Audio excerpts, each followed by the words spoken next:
বাংলাদেশের একজন বর্তমান বাইতুল মুকাররমের খতিব, তার নাম কি? আব্দুল মালিক। 1400 বছর থেকে মসজিদে হারাম এবং মসজিদে নববীতে 20 টাকা তারাবি ছিল। তোমরা একটা ওজনের কারণে এটাকে আদা 10 করেছ, বাকি 10 ঘরে পড়ার কথা বলেছো। সেই ওজুর কবে চলে গেছে? এখনো কেন এই গলত রেওয়াজ নিয়ে তোমরা আছো? 1400 বছর থেকে 20 টাকা হয়েছে, সেই হালাত সেই অবস্থা ফিরিয়ে আনো। তারাবির নামাজকে 20 টাকার মধ্যে সীমাবদ্ধ করা, এটা বেদাত। এটা কি? তারাবির নামাজকে 20-এর কি বলে 8 টাকা কমায়া 20 থেকে কমিয়ে 8 টাকাতে নিয়ে আসা, 10 টাকাতে নিয়ে আসা, এটা বেদাত। এটা কি? বেদাত। তারাবিহ রাহাতুন শব্দের অর্থ হলো আরাম করা। রাহাতুন মানে কি? আরাম করা। তাহাজ্জুদ শব্দের অর্থ হলো আস-সাহরে বা'দা নাওমিহি, ঘুম থেকে জেগে ওঠার নামাজকে তাহাজ্জুদ বলা হয়। তারাবিহ এই শব্দটি উম্মতে মুসলমানদের মধ্যে সর্বপ্রথম ব্যবহার করেছেন আমিরুল মুমিনিন ফিল হাদিস ইমাম বুখারী রাহিমাহুল্লাহ।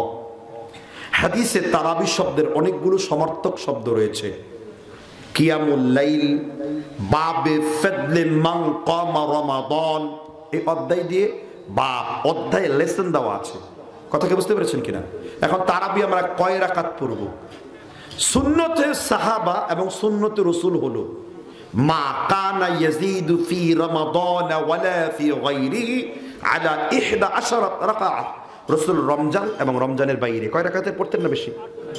8 আর 3 11 রাকাত। তবু আমরা এই হাদিসটাকে এক নম্বরে আনি না, আমরা এক নম্বরে মুয়াত্তা মালিকের সিলসিলাতুল যাহাব, গোল্ডেন চেইন, এই গোল্ডেন চেইনের হাদিসটাকে এক নম্বরে আনি। এই গোল্ডেন চেইন আমি রাহুলকে সর্বপ্রথম বলে দিয়েছিলাম, রেডি করে দিয়েছিলাম। এরপরে আলী হাসান ওসমানের সাথে বাহাস মোনাজারা হয়। কথা বুঝতে পারছেন কিনা? এটাকে সিলসিলাতুল যাহাব বলা হয়, গোল্ডেন চেইন, সোনালী চেইন। যদিও তাহকিক হলো এই হাদিসটা কিন্তু সোনালী চেইন বলা হয় না মুহাদ্দিস, কিন্তু রাহুল ভাই তো খুব বুদ্ধিমান, এই আলী হাসান ওসমানকে ভরকায় দিচ্ছেন শব্দটায়। এই শব্দের খপ্পরে পরে তার সব শেষ। সুবহানাল্লাহ। বাহাস করতে গেলে কিছু উপস্থিত বুদ্ধি লাগে। আমরা যেহেতু মোনাজারা করতে যাই অনেক জায়গায়, উপস্থিত থাকতে হয়। তো সুন্নত হলো 8 আর 3 11 রাকাত। মুয়াত্তা মালিকের 110 পৃষ্ঠা এসেছে। উবাই ইবনে কাম তামিমদারিকে উমর আদেশ করলেন রাদিয়াল্লাহু আনহু, ইয়াকুম লিন-নাস আলা 11 রাকাআহ, লোকদেরকে 11 রাকাত তারাবি পড়ার নির্দেশ প্রদান করো। 11 রাকাত চালু করলেন। তাহলে সুন্নত হলো কি?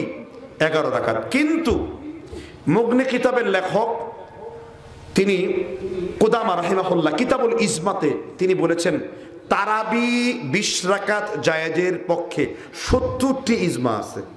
কয়টা? 70টি ইজমা। কিসের পক্ষে? জায়েজের পক্ষে না, জায়েজের পক্ষে। কিসের পক্ষে? আমরা সালাফিরা জায়েজের চাইতে সুন্নতকে পালন করতে বেশি ভালোবাসি। এজন্য 11 রাকাত হলো সুন্নাহ। দলিল উমর, দলিল উবাই ইবনে কাব। কথা বুঝতে পেরেছেন কিনা?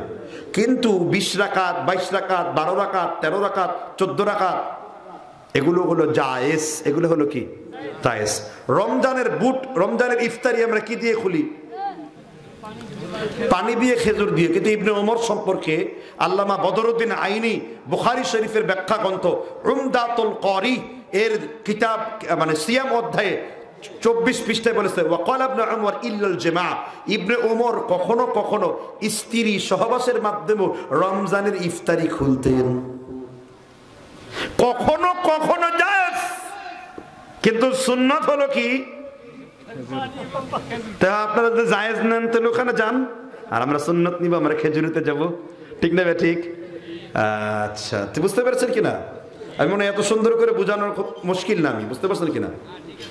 ইমামে আজম আবু হানিফা তিনি বলছেন যে খাদ্য দ্রব্য দিয়ে ফিতরা তো দূরের কথা, প্রয়োজনে হুলাইলিস গাছ দ্বারা ফিতরা দে তোরা। হুলাইলিস মানে কি? হুলাইলিস বলা হয় হরতকি গাছ। কি গাছ? প্রথম কথা কোথায় আছে দলিল? মুসনাদ আবু হানিফা। সনদ কি? মোল্লা আলী কারি সহিহ বলেছেন। এবং টনটনে সাল্লাল্লাহু আলাইহি ওয়াসাল্লাম। ফরজ নামাজের পরে অনেককেই প্রচলন রয়েছে হাত তুলে মোনাজাত করা।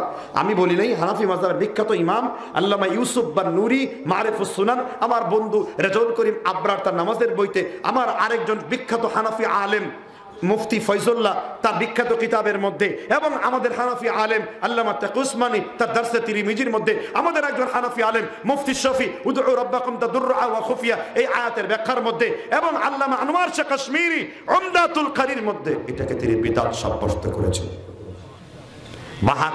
89টি ফতোয়া রয়েছে। কয়টা? আমি সেদিকে আমি কোনো আহলে হাদিসের কিতাব থেকে দলিল দিই না, প্রয়োজন নেই। কি নাই? প্রয়োজন নেই। হানাফিদের কিতাবে যদি দলিল থাকে ওখানে যাওয়ার দরকার কি? কি ভাই বুঝতে পারছেন কিনা? আল্লাহ তাআলা আমাদের বুঝবার তৌফিক দান করুন। কিন্তু একজন হানাফিকে কটাক্ষ করবেন না, এটা হারাম। একজন হানাফিকে বিদাতি বলা চট করে এটা হারাম। একজন হানাফিকে আবু হানিফার মাসআলায় বেদাতি বলা যাবে না। হানাফি নাম দিয়ে যদি মিলাদি হয়, শবে বরাতের হালুয়াখোর হয়, কবর মাজারের খাদেম হয়, তাহলে তার ব্যাপারে কথা বলা যাবে। কারণ আবু হানিফা রাহিমাহুল্লাহর আকীদা কখনো নষ্ট ছিল না। তিনি ইমামে আজম, তিনি জান্নাতুল ফিরদাউসের বাসিন্দা। সবাই দোয়া করেন তার জন্য, আমিন। জি, আল্লাহ বুঝবার তৌফিক দান করুন। বাড়াবাড়ি করে দাওয়াতি কাজ বন্ধ করেন। আমি করে কোনো লাভ পাই নাই, ফলাফল 00 হিরো। কিন্তু এখন মাঝামাঝিতে কথা বলছি, তাদেরকে ভালোবেসে কথা বলছি, তাদের অনুষ্ঠানে যাচ্ছি, আমার মত আমি তাদেরকে তুলে ধরছি। কালকেও এক জাক হানাফি ওলামার সাথে এক টেবিলে কফি খেয়েছি, দিনের কথাগুলো বলেছি, তারা কিন্তু এখন মেনে নিচ্ছেন আমাদের কথাগুলো। বাড়াবাড়ি করলে কে মেনে নিত? আর এই কাজগুলো আপনারা করেন। দাওয়াতি মানে সহি মানহাজের পাশাপাশি সহি আখলাকটা শিখতে পারেন নাই। সহি আখলাক শিখাটা খুব জরুরি। ফাবিমা রাহমাতিন মিনাল্লাহি লিনতা লাহুম ওয়ালাউ কুনতা ফাদ্দান কালিদাল কলব লাম ফাদ্দু মিন হাওলিক। আল্লাহ আমাদের বুঝবার তৌফিক দান করুক। তো পরিশেষে এই মাইকের সার্ভিস যে দিয়েছে, অসংখ্য ধন্যবাদ। মাশাআল্লাহ, গ্রামের তুলনায় মাইকটা দারুণ চমৎকার। আপনাদের বিভিন্ন জায়গায় গেলে প্রায় সময় নেতাদের, বিড়িখোর নেতাদের ভালো ভালো মাইক দেয়, যাত্রাপালায় ভালো মাইক দেয়, আর ওয়াজ মাহফিলে দেয় কোটকুটির মাইক। তো এরকম ভালো মাইক ব্যবস্থা করবেন। জাকির নায়েক বলেছেন, আমাকে খাবার দাও, পড়তে না দাও, ভালো একটা মাইক দিও, সুন্দর একটা বক্তব্য উপহার করে দেব। কথা বুঝতে পারছেন কিনা? যাক, মেলা ওয়াজ করলাম, অনেক আলোচনা করলাম। আমরা বলতে যে ভুল করি, পড়তে যে ভুল করি। কুল্লু বনি আদম খাত্তা ওয়া খায়রুল খাত্তাউনা আত-তাওয়াবুন। প্রত্যেক বনি আদম কি? ভুলকারী। আর প্রত্যেক মানে ভুলকারী হলো তওবাকারী। বুঝতে পারছেন কিনা? যা হোক, সামনে যাচ্ছি না আমি সভাপতি মহোদয়কে বলবো আজকের আলোচনার পরিসমাপ্তি ঘটিয়ে সুন্দর একটি সমাপনের মাধ্যমে আজকে আলোচনা শেষ হবে বলে আশা রাখছি। আচ্ছা হুজুর, আসসালামু আলাইকুম। আহলে হাদিস কারা? মসজিদের নাম আহলে হাদিস কেন্দ্রীয় জামে মসজিদ নাম দিয়েছেন কেন? আচ্ছা, প্রশ্ন হলো আহলে হাদিস নামটা আমরা দিতে চাই নাই কেন? মনে রাখতে হবে, আমাদের অতীতের কিছু অভিজ্ঞতা আছে। এই নামটি ব্যবহার না করলে কিছু বিদাতিরা মসজিদগুলো আক্রমণ করে, বিদাতিরা এগুলো নিয়ে নেয়। তো কাগজের মধ্যে যদি উল্লেখ করে নামটা দেওয়া যায়, আমরা এটা সতর্কতার জন্য দিয়েছি। কিসের জন্য দিয়েছি? কারণ আহলে হাদিস পবিত্র শব্দ। ইমাম আবু হানিফা আহলে হাদিসের ইমাম ছিলেন, সুবহানাল্লাহ বলেন। আর এই জন্য আমরা দিয়েছি। কেন? সতর্কতার জন্য, হিকমতের জন্য। কি জন্য? আল্লাহ তাআলা হিকমত শিখাইছেন না?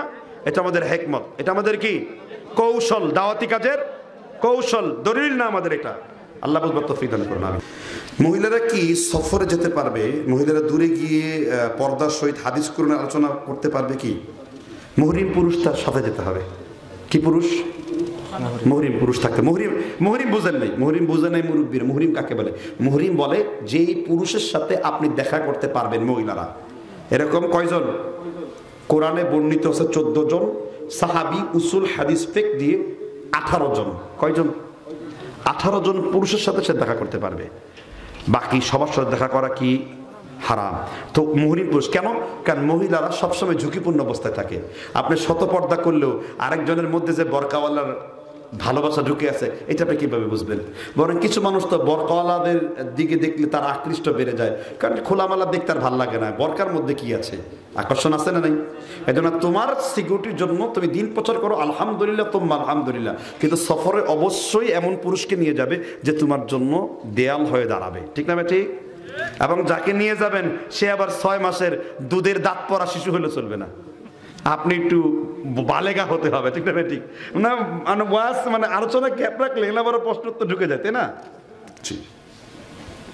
মহিলারা হানাফি মোহাম্মদী একসাথে মিলে হাদিস কোরআনের আলোচনা করতে পারবে কিনা? হানাফিরা কি আমাদের শত্রু নাকি? আমিও তো একজন হানাফি। হানাফিদের সামনে সহিহ আলোচনাগুলো করতে হবে, রিয়াদুস সালিহিনের দার্সগুলো করতে হবে, বুলুগুল মারামের দার্সগুলো করতে হবে। একসাথে না আসলে সে আপনাকে দাওয়াত পাবে কিভাবে? মানে এমন একটা অবস্থা যে লেভেলের এমন ছাতির নাম আহলে হাদিস, লাঠির নাম আহলে হাদিস, সব কিছুর গায়ে আহলে হাদিস লেখা থাকতে হবে। কেন? এই মানসিকতাটা দূর করে সকলের সাথে তাদের দাওয়াত পৌঁছানোর উদ্দেশ্যে তাদের মুযাকারা নিতে হবে। কথা বুঝতে পারছেন কিনা? হ্যাঁ, আহলে হাদিস একটা গুরুত্বপূর্ণ বিষয়, কিন্তু সব কিছুর মধ্যে কঠোরতা অবলম্বন না করে দাওয়াতের ক্ষেত্রে অন্তরকে কি করতে হবে? প্রসারিত করতে হবে। দাইয়্যকুন কল হলে হবে না। আমাদের ইদানিং কিছু আলেমদেরকে দেখছি এদের মস্তিষ্ক বিকৃতি হওয়ার পথে। আমাদের সহিয়াকিদের এই ধরনের আলেমদের বিশ্রাম নেওয়া উচিত। মাইক পাইলে হুঁশ থাকে না, ইখতিলাত চলে আসছে। অবশ্য 2 জুনিয়রকে টাইট দিয়েছি, কানটাই ধরে ঠিক হয়ে গেছে একটু।